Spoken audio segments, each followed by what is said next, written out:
Okay, now we're going to show you the little tricks on how to remove the safety and trigger assembly.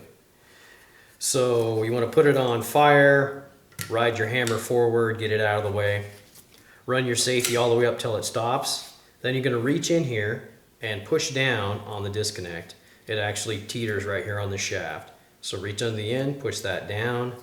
That allows you to run this up past that tail.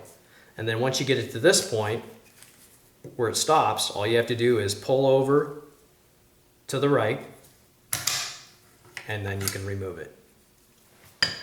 Once that part is removed, you'll take your handy little pick, you'll reach down in here, pick up the leg from your spring, pop it over on this side of the hammer, get the other one.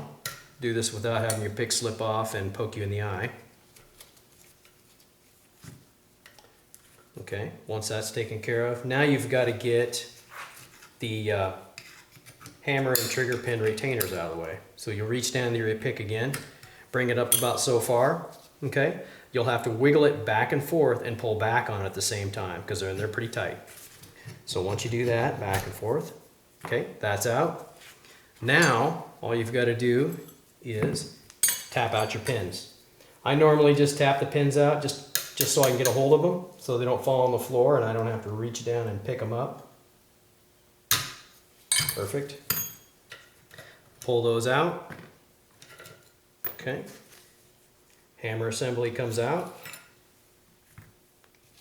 You can get your bolt hold open out. Now for the triggers, they're in here pretty tight. So what I do is there's a shaft that goes through here, and I'm going to push over on the side so that shaft is sticking further out the left side. Okay. Then you get the trigger out of the hole like so.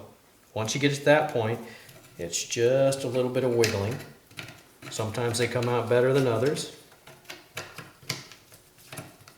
Hold your mouth right, because it's just the way they put their rivets and stuff in, it is really a pain in the booty. Voila. Okay. So we've done that.